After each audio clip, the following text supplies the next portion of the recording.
नमस्कार, मी doctor Shweta Nilesh Rathod Kataria. सेवानिवृत्तीच्या doctor Sunitaji Pravinji डाकले यांना खूप खूप मनपूर्वक शुभेच्छा देते.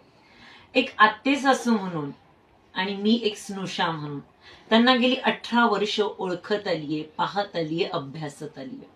असं म्हणतात रसिक हो की व्यक्त होण्यासाठी शब्दशक्तीचा झंकार हवा, तेव्हाच विचार शक्तीच्या हुंकारातून साफल्याचा ओंकार निर्माण होत असतो.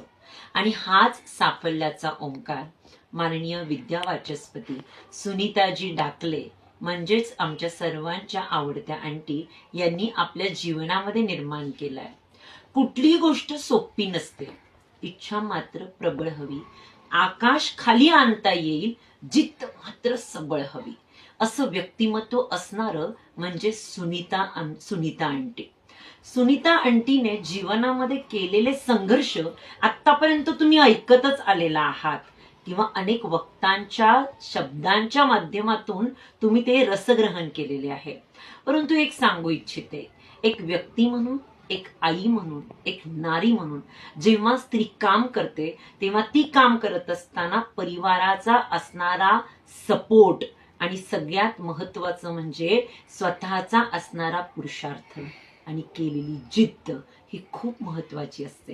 आणि मला सांगण्यात खूप आनंद वाटतो की PhD पासून मी त्यांचा जवळून प्रवास बघत आलेली आहे. कुठल्याही कामामध्ये झोकून द्यायचं असेल तर तन मन धन सेवाने कसं झोकून द्यायचं, कसं समर्पण करायचं हे नवयुवकांनी, नवयुवतींनी, विद्यार्थ्यांनी, अनेक त्यांच्या सहशिक्षकांनी पण त्यांच्यापासून शिकण्यासारखं आहे. सेवानिवृत्तीनंतरही तुमच्या आयुष्यामध्ये असणाऱ्या प्रत्येक इच्छा आंटी तुम्ही पूर्ण करा. कारण की आपण म्हणतो की आता मी 40, 50, 60ला पोहोचली आहे. इतके दिवस पतीची, मुलांची, जॉबची, कॉलेजची, विद्यार्थ्यांची होते. आता कुठे मी माझी होऊ लागलेली आहे. असे व्यक्तिमत्व असणारं डॉक्टर सुनीताजी डाकले यांना राठोड कुटुंबियातर्फे खूप खूप मनपूर्वक शुभेच्छा देते. आणि पुढचं तुमचं आयुष्य असं सुंदर, निरोगी राहो आणि जाओ ही देवाचरणी प्रार्थना करते. तुमच्या मनातल्या सगळ्या इच्छा पूर्ण होत ही ईश्वरचरणी प्रार्थना करते.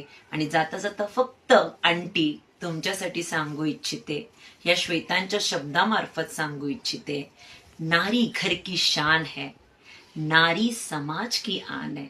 अगर नारी ना होती तो ना होते राम कृष्ण भगवान है. पुनश्च अशा या